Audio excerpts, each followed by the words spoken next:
From the Sundance Film Festival in Park City, Utah, welcome to Starstruck. Every year, Hollywood takes a break from the mainstream and gathers here to honor the best in independent film. And as always, it's going to be star-studded with some of the biggest celebs expected to attend. We're going to hit carpet after carpet, including the world premieres of Happy Ending, starring Lisa Kudrow, Maggie Gyllenhaal, and Tom Arnold. ELLIE Parker, starring Naomi Watts and Chevy Chase. And the MATADOR, starring Pierce Brosnan and Greg Kinnear. We're also going to chat one-on-one with the cast of The Jacket. The film stars Adrien Brody and Keira Knightly. And who's up for Sundancing with the Stars this week? Take a look. One. Okay. I'm Annie Bradley, and I'm an independent filmmaker, but I'm also a really big fan of the movies. And my short film, Tongue Bully, is debuting in competition at the Sundance Film Festival this year. And I thought, what a great way to document the entire experience and maybe get the opportunity to interview some of my favorite actors and directors. I'd like to speak with Adrien Brody and Keira Knightly. I'd like to talk to John Maybury and definitely Maggie Gyllenhaal, because I'm a big fan of their work. So what do you say, Starstruck? Why don't you choose me as your guest reporter at Sundance? Well, Annie, we agree that you should interview Adrien Brody, Keira Knightly, and Maggie Gyllenhaal. And that's just a few of the many stars you are going to talk to. Though Sundance may draw some of Hollywood's biggest celebs, it's really about celebrating the filmmaker. So that's why we chose Annie, because not only is she a big fan of the movies, but she's also a rising talent that's about to make her debut right here at Robert Redford's legendary Film Fest. Yippee. Hey, Starstruck. How are you? What's up? Peace out. Love my...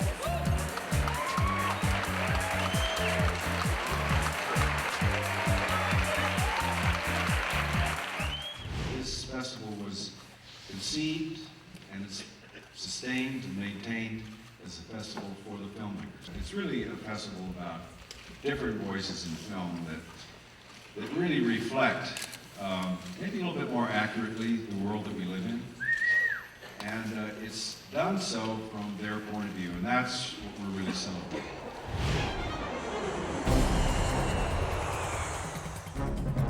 All right, let's go get our girl.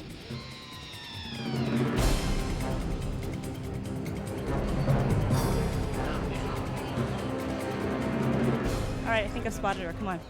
Annie? Hey, how are you? Hello, hi, how are you? Welcome to Utah. Thank you very much. How you doing? Okay, we're a little tired, but we're all right. Long flight, right, Jordana? It's a 10-hour travel, really, by the time you go to the airport and you switch flights and you come here. And All right, well, we've got lots of stuff planned for you, Annie. So let's just get all your bags, and we'll get you to Park City, and then I'll tell you all about it. Thanks so much, we're ready to go. All right. Okay, when do we start?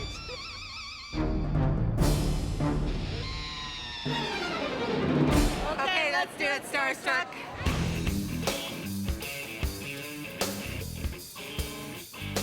I think it's great that Annie's been chosen to be the Starstruck gal. She's got a photographic memory. She remembers every actor's name. I'm always like, what was the guy? What was the guy? She knows them all. She knows everything they've been in. She's a real fan. You know, she's a filmmaker. All right, Annie, now that you're all settled, here's what we have planned for you. Tonight, we're going to be hitting the opening night film red carpet, Happy Endings. And then tomorrow, as you can see here, we're going to be covering the carpet for ELLIE Parker, which stars Naomi Watts and Chevy Chase. And then, of course, the one-on-ones with Keira Knightly and Adrien Brody. I'm looking forward to that. I think that's going to be really special. Both of them are great actors, but I'm a big fan of Adrien Brody. As am I. And I've brought along my vintage Super 8, and I'm going to be shooting some of my experience.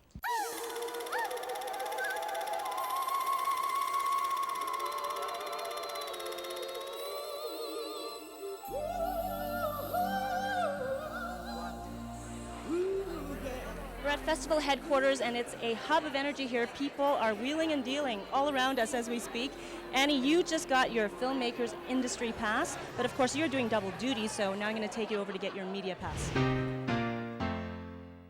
Sundance actually was great. The staff was really great. They sent us this amazing package before we even, just as soon as we found out that we were accepted. What can I expect as a guest reporter here for Starstruck at Sundance? Sundance is probably the largest American film festival. 35 to 40,000 people show up, it's outside. We try to keep it casual with as many people as we can, you know, because we really try to focus on the filmmakers and the importance of emerging talent and the art, of course.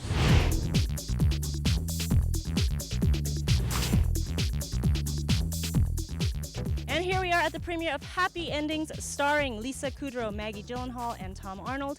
The red carpet is behind us, and all I can say is it appears there is more media here than there is per square footage of red carpet. So I'm really not sure what's going to happen, but we'll give it a shot. I think we should just go in and, you know, go for it. Annie, it doesn't look like there's any spots. You're going to have to use your charm. Okay. All right. You been here long? We've been here about an hour. About an hour? My microphone's bigger than your microphone, so shouldn't I be at the front of the line? It's first come, first serve, what can I say? I thought, oh my God, I'm in big trouble. Don? Sorry. Hi. Hi. But I just wanted to say that I'm a big fan of your work. Thank you. Congratulations on this new film. You remind me of the first boy I dated. Hardly a boy. Now you're lying. Maggie, just one more question, please. Just one. Yes. If you could tell me what it was like to work with Don Roos as a director. I adored him. I mean, I really adored him. I think I feel really passionately and strongly about the characters I play, and I'm opinionated about it and clear about it, and he was nothing but supportive of that, and not only supportive, but he pushed me. You know, he sometimes challenged me and what I was holding on to so strongly about what I was doing, and said, what about this? You know, and not in a way that was disrespectful. I mean, he was nothing but respectful. I loved him. Excellent. That was great. You got Maggie Gyllenhaal. I can't believe that. I'm like such a huge fan of hers to be even standing that close to her. I know that sounds funny, but she's such an amazing actress. And I so respect what she does. Lisa, Starstruck, just one question. How are you enjoying your new friends? Maggie, Tom? Oh yeah, no, they're great. Yeah, they're very nice.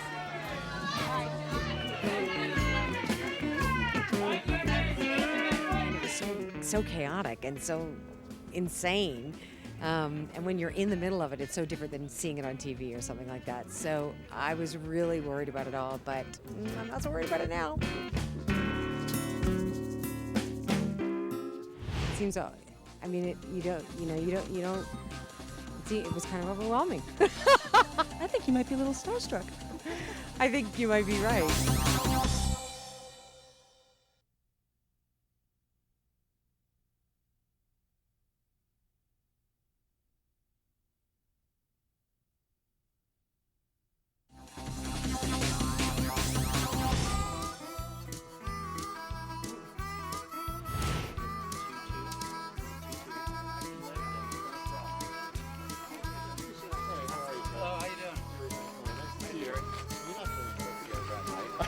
The rest is history. And here she comes. And here she comes. Now wait. Come here. How are you? Hi, my name's Annie. Nice to meet you. I'm wondering if you could just talk to us about, I know that this is an independent film. Is this sort of your first foray into this sort of budget type of independent film? No, but it's my first foray into a festival. I've never been to Sundance, and it's a lot of fun. It's really great. Are you here for a while? You're going to get to see some movies? Here for a while. We're going to see a bunch of pictures. You guys, congratulations on the film. I wanted to ask you about the producing element of it, and I think that's really interesting. And I know that you had a big success last year at the film that you produced, and I'd just like to know. We don't live here anymore. Yeah, exactly. Why you got involved both as an actress and a producer? Well, Scott came to me with the idea. We worked together a couple of times. We've been friends for years, and we talked about it, and he said he'd been working on this whole concept for a while, and let's just shoot it. And he gave me the script, and it seemed like a great idea. And it was just, you know, a short film at that point. And who knew what would happen? We didn't know we'd get into Sundance in the competition. We certainly didn't know we'd be here with a feature film 4 years later. Congratulations! Have a great premiere. Wow, that was pretty cool. It was interesting to interview Naomi Watts and discover that she had started off at Sundance with the short. For her first experience at Sundance had been a short, and now, of course, she's back with a second feature So I think that's kind of inspiring. Gives me hope. Wow, that was kind of like, seems, I mean, it was kind of overwhelming. I think you might be a little starstruck. I think you might be right. I wanna dance with you.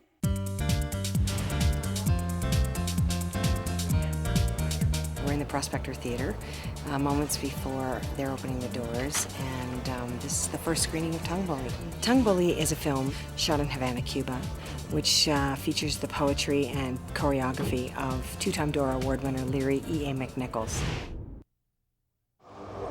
But I have an allergy to all things monetary. Some call me the tongue bully, and one day I'll be pot belly in my senility. What could be worse?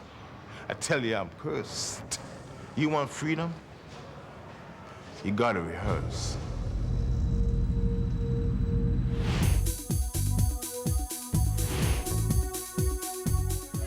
Once again, I've got a spot on the red carpet, and it seems to be a little less hectic than the opening night premiere. So I'm thinking I can handle this.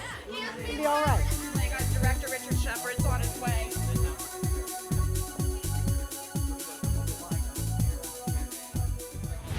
Hello. I'm just going to make it quick because I know you have to go in. So tell me how the idea came about. I love movies set in hotel bars as a starting point for a movie, because strangers meet in a hotel bar and tell each other secrets because they know they're never going to see each other again. And I thought, what if two strangers tell each other secrets and then see each other again? What would happen? I just wanted to ask you what it was like working with Richard, the director. Oh, awful.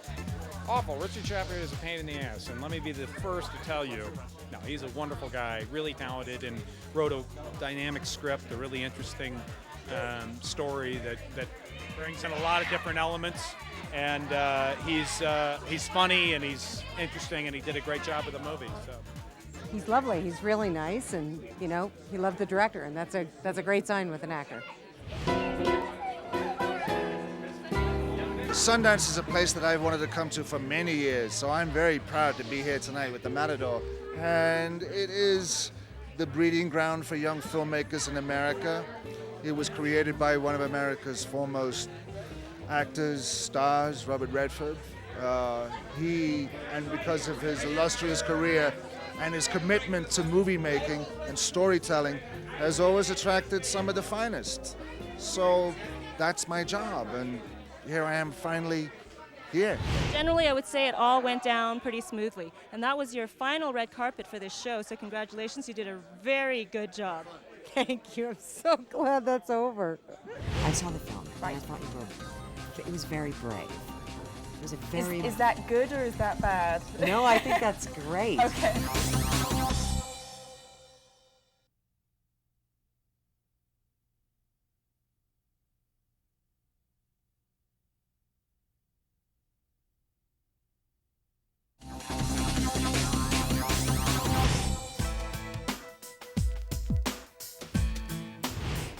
All the celebs at Sundance get their makeup done here at the HP Wire Image Studio by MAC. And because it's the big day of one-on-one interviews for Annie with the cast and director of The Jacket, I've brought her here to get pampered just like the stars.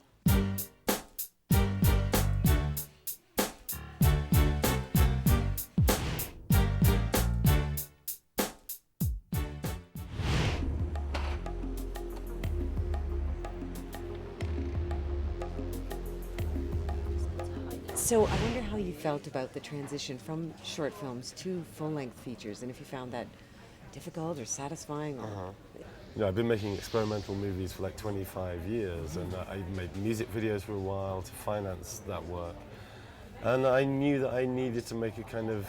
My description was to make a move towards conventional cinema, and Love is the Devil was the first step in that direction. And The Jacket is the latest kind of move in that direction. There's a wonderful use of hyper sound, your sound design. It's something I learned from low-budget filmmaking, that what you can't necessarily afford to put on screen in images, you can put there with sound design. We haunt you. And and film is a total experience. It's in a funny way, it's a mixed medium, and they're all crucial to me. And you, Mr. Starks? I'm fine. So you're okay? You tell me, Doc. Your character was so slightly subversive in her behavior, and I wonder if you could just talk a little bit about that. What drew you to that character? Well, I like that, on the surface, she's sort of the good doctor in a way. But actually, she's really dangerous. And she is doing her own experiments, which are really unsafe and kind of wrong. I mean, it works well for her, but that's just the luck of the draw, Are you sure you want to make an accusation like that? I'm not making any accusations. He's bruised up. It happens sometimes when you gotta restrain him. No. Listen to me. He is not going to end up like Ted Casey.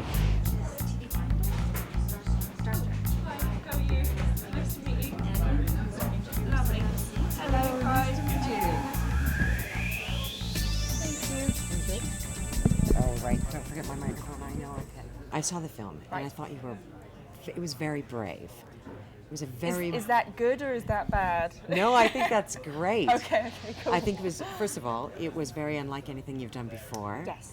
And maybe you could tell me what it was about the role why you wanted to do it. I mean, it was just an incredible role, and as you say, for me, it was something that I've never done before, and as a British actress, it's very easy if you are trying to work in Hollywood that you get kind of typecast into the British damsel in distress, which is great, and my God, if you can get the work, then that's fantastic. But also, I think for the sake of longevity in a career, you need to keep changing as much as possible. And for me, I'd get supremely bored if I was just playing one character for my entire career. So when I first had to have the opportunity to play a character that is so completely removed from me, and both where she lives and the situation and everything, it was just an opportunity that couldn't be missed, and I thought it might be fun as well, and it was.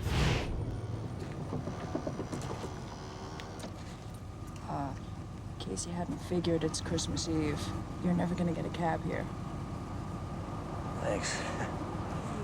There was this wonderful quality to when you met Adrien, the character, Jack Starks, and then there seemed to be such a generosity that came from you. Like he seemed to open you up. You both seemed to do that for each other. Yeah. I mean, and I think that's the point, because what you've got is two incredibly lonely characters, and incredibly self-destructive characters, both of them, who suddenly find that they need each other.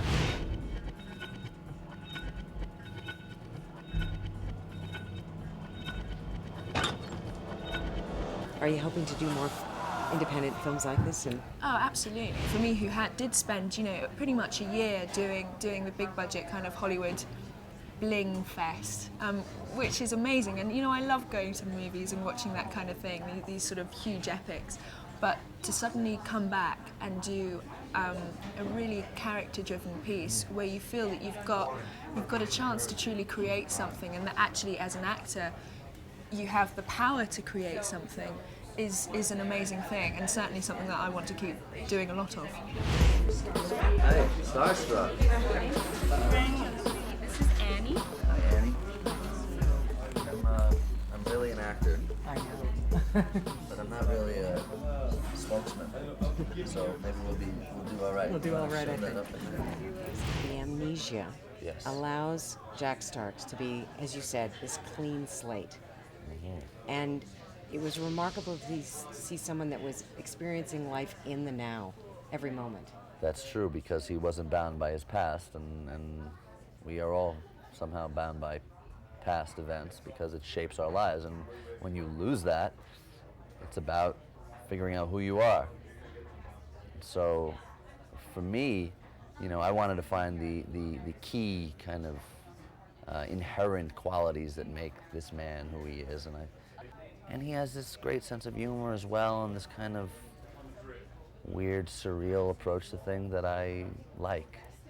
It helps me get myself in a twisted situation where we're finding it out, and he's shooting a reflection off a metal chair in a hospital room, distorting my face, and I love that. That's very exciting stuff.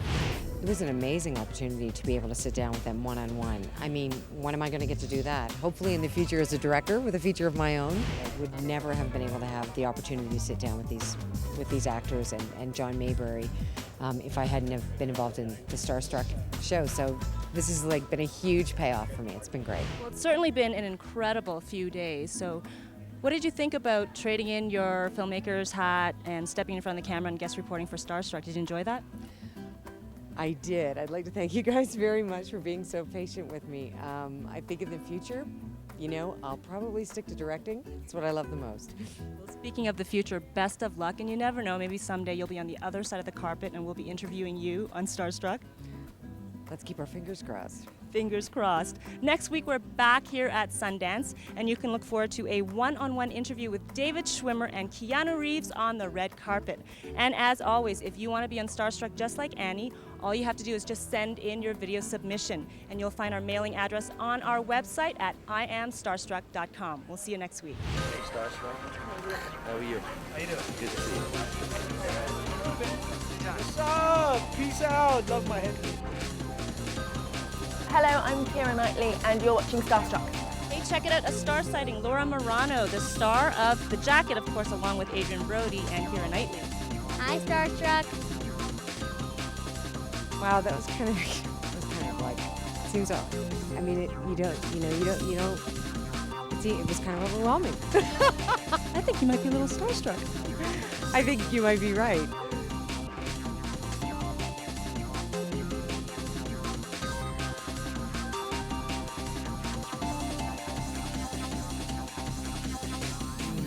Please refer to your manuals.